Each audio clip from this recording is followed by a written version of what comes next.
原文：大上，下之有之，其次；亲遇之，其次；畏之，其下；母之，信不足，安有不信？由呵其贵言也。成功虽是，而百姓为我自然，故大道废，安有仁义？志快出，安有大伟？六亲不和，安有处资？邦家混乱，安有真臣？白话：最好，指之有君，较好；亲遇如友，较差；敬畏如父，最差；依赖如母。治理啊，得让人民有信心，最好能无为而治。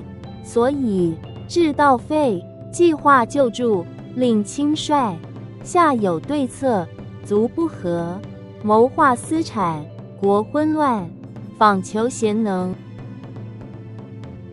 最理想的治理，人民只知道有君王，没觉得他做了什么，自然而然就享有幸福太平的生活。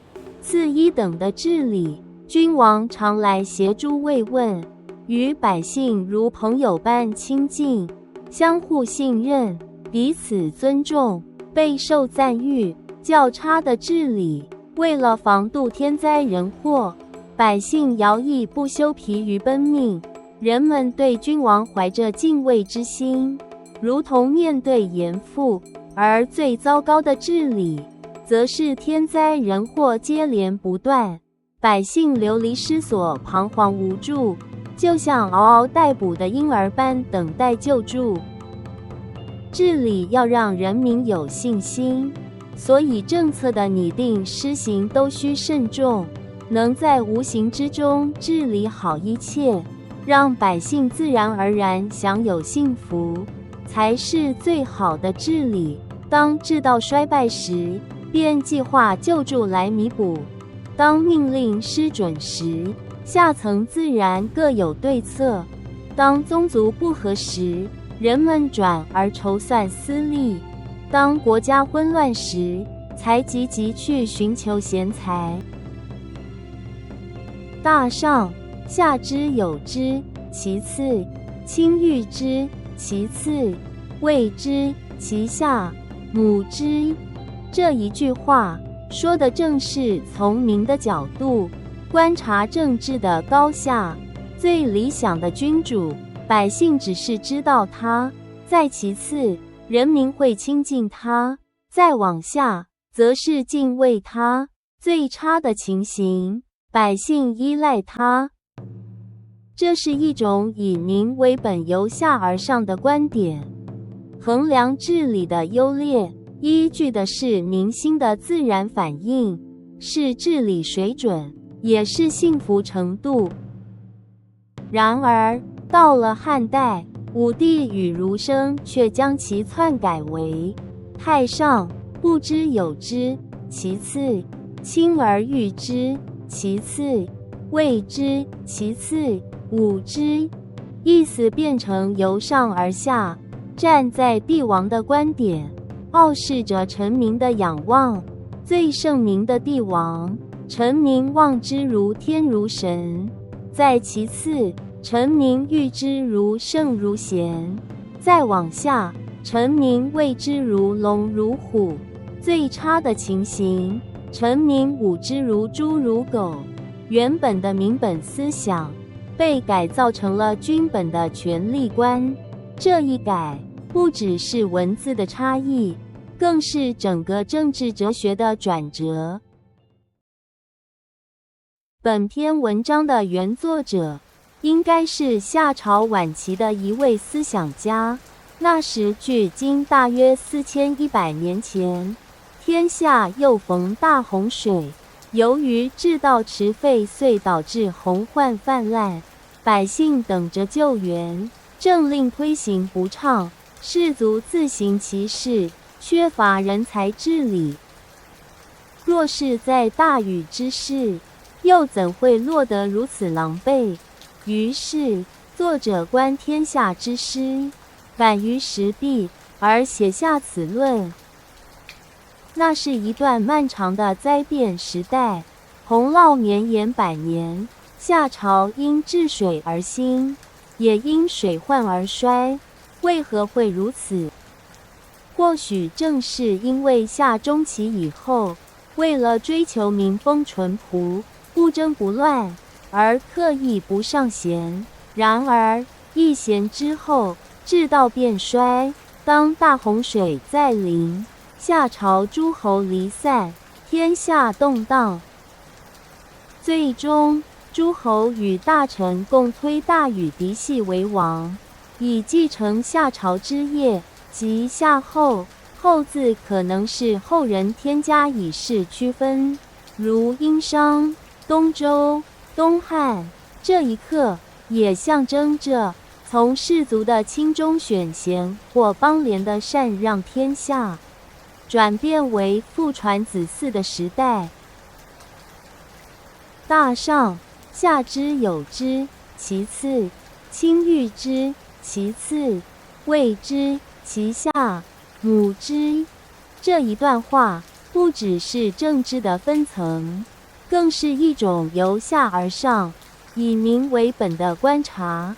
治理的优劣不在于君主自评，而在于百姓的自然感受。最好的政治，如夏朝前期，百姓只知有政府的存在，却从未被打扰。那时政令简，民风淳，天下自然大治，天下太平而人民幸福。其次的治理是勤于修补，时常关怀百姓，视政府如挚友，既熟悉又亲近，能感受到善意与秩序。再往下是疲于修筑，义务不息，政府如父般辛勤且变得严厉，百姓虽服从，心中却有压力与疲惫。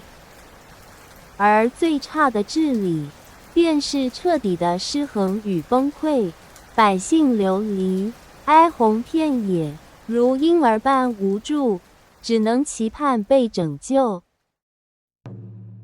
这个理论的精妙之处在于它取法于自然发生的事实，所以其道理适用范围很广，例如映照于人与自然的关系之中。最理想的状态是人与自然融为一体，如呼吸一般自然，无需刻意，自然而然在其中幸福的生活。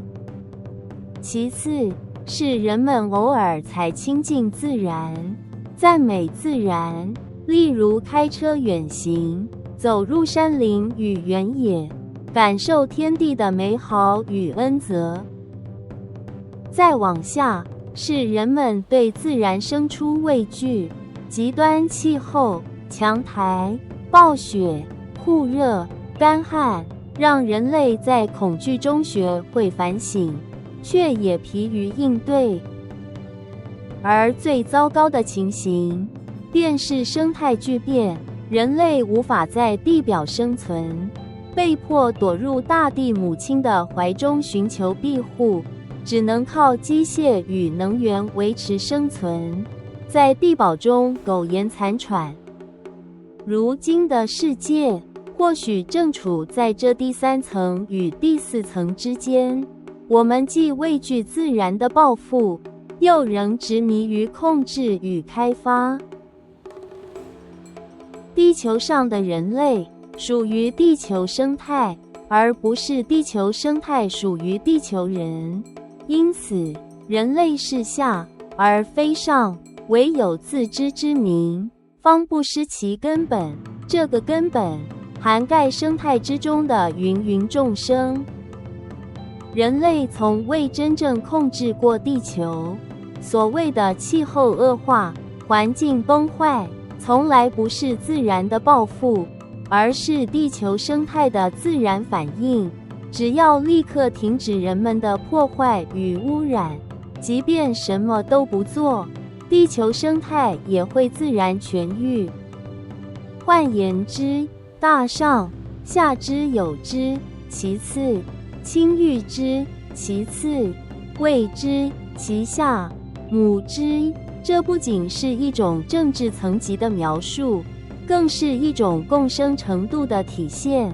欲是无为，欲能与天地同心；欲是有为，欲陷于人欲的网罗。这篇古老的文章虽诞生于4000多年前的夏朝，却早已洞悉了有为政治的演化。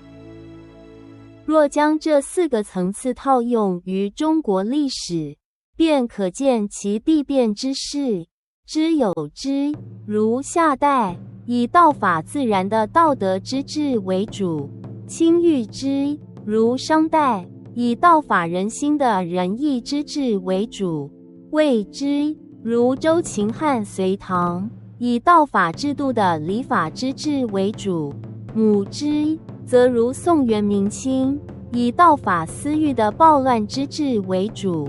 当父母官充斥凌厉时，人间世道何其不堪，置身其中又岂能不苦？汉儒所篡改的《道德经》，实际上是一部魏黄老之学。约500年前，它传入欧洲，并广为流传。那么，所谓的太上究竟是什么？是食物链顶端的掠食者，还是宰制众生的权力象征？又何谓不知有之？若依照被篡改的版本来理解，就像电动屠宰场里的牲畜，至死都不知究竟被谁宰制。若依此修行，无论功夫再深，境界再高，最终也只会变成一个可怕的疯子，就像神志不清、逆行经爱用走火入魔的绝世高手。道德经的改编看似微小，实则颠覆了整个思想的根基。它不是单纯的误解，而是一场深层的概念偷换。偷换之后，人们的灵魂记忆被改写，价值与信仰被倒置。这样的偷换之所以能成功，也是因为文明意识本身已经开始腐败而难以分辨。若依人类文明的演化进程来推算，如今的西方世界正接近它的汉武帝时期，一个权力集中、意识变质的阶段。而在这个时代，偷换概念成为最有力的统治工具。这位西方的汉武帝未必是一位政治家，他更可能是国际资本的首脑。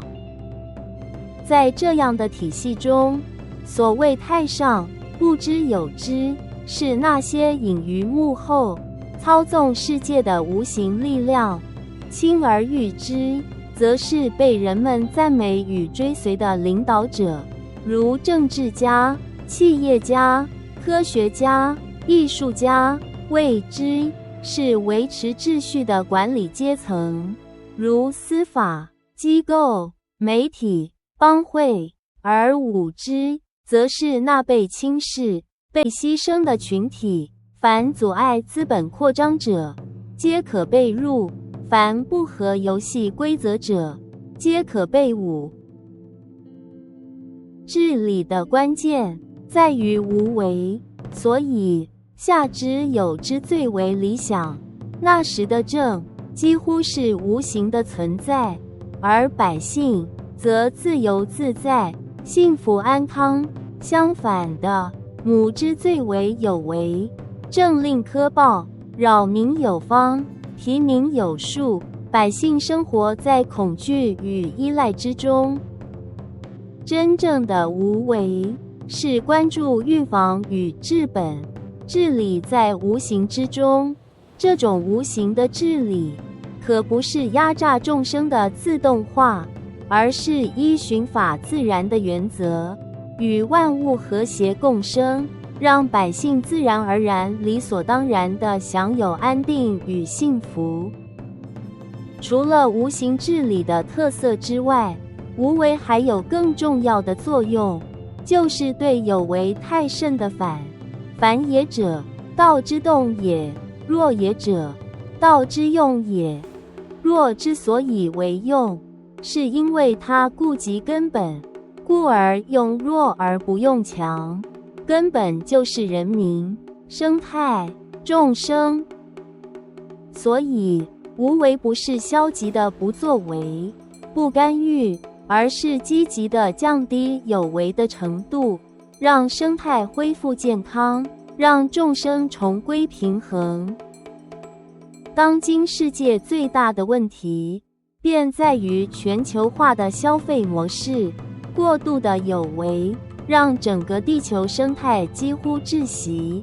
唯有降低有为程度，减少破坏，降低污染，地球才有喘息与复苏的时间。回望历史，我们也曾懂得反。40多年前，人们在南极上空发现了臭氧层的破洞，随即禁用氯氟氢，那就算是无为。又如当人类在大量使用 DDT 10余年后，竟发现连南极企鹅体内都残留毒素，于是再次禁止使用，这也算是无为。然而如今大量化学药剂依旧横行，自然生态仍在被侵蚀，因为我们的道走得太斜、太窄、太深、太暗，让人沉迷于途中，不能自拔。所以唯有彻底改道，才是真正的反。唯有回归自然之道，尊重万物的节奏与限度，人类才能再一次与天地同息，与万物共生。